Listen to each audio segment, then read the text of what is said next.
Thunder Bay-Atikokan. Speaker, thank you very much. I've got a question today for the Minister of Northern Development and Mines. Minister, our government's economic plan to drive jobs and growth has three pillars.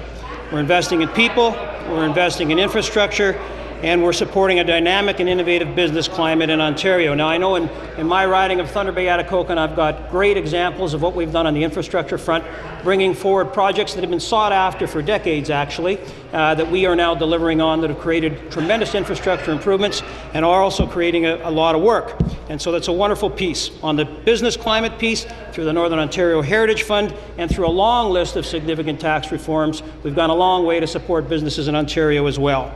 Speakers, the Minister has reminded us many times in this House, Ontario is the leading jurisdiction for exploration and production of minerals in Canada and remains to this day a major player across the world. There's no question that mining and exploration industry is an important contributor to our provincial economy.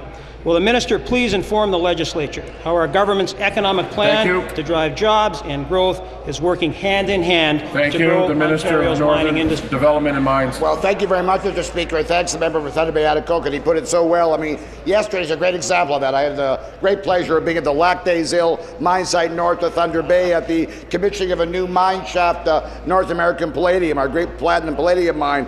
Very impressive project, $400 million investment by North American Palladium, sustaining 500 jobs. Just a great example of how our mineral exploration strategy is working. I mean, our government, Speaker, has invested over $140 million in Ontario's mineral sector activities to date, and the success is there to be seen. I mean, the real good example, over the last 10 years since we became government, 23 new mines have opened in the province of Ontario, more than anywhere else in Canada. Speaker, we are confident that by providing the right climate to attract investment in mining, we're going to be continue to support job creation and activity, economic activity that will help to continue to grow Ontario's economy. Thank you. Supplementary. Well, thank you, Speaker and Minister. Obviously, 23 new mines opening over the course of 10 years speaks very clearly to the support and the climate that we've helped to create here in Ontario. Now, one of the projects that's on the minds of many Ontarians, especially those in Northern Ontario, is the Ring of Fire. And I must say, I'm always amazed and find it remarkable the criticism that comes forward that we expect as a government, but the incredible simplicity of the criticism. Many of the members who will criticize us on this project will not speak about the First Nations involvement. They won't talk about the federal government's role.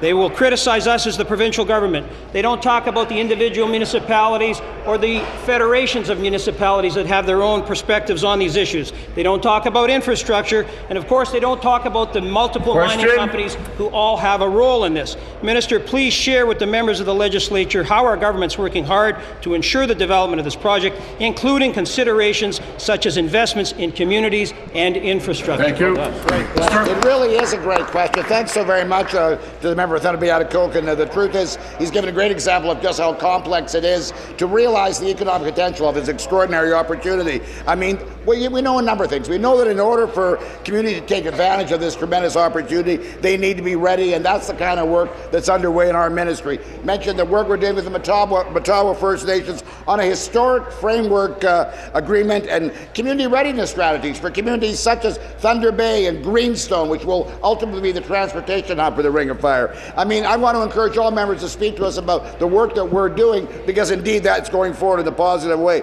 We're having discussions with all interested companies, Speaker. Those discussions obviously include important infrastructure links. We recognize how important infrastructure is. You've got to be able to have, obviously, access to the product. You've got to have access out. It's key. Let me tell you this. We are assessing a number of options that will see the greatest benefit for Ontarians. We're looking at those. Thank you. What's the most beneficial and appropriate role for the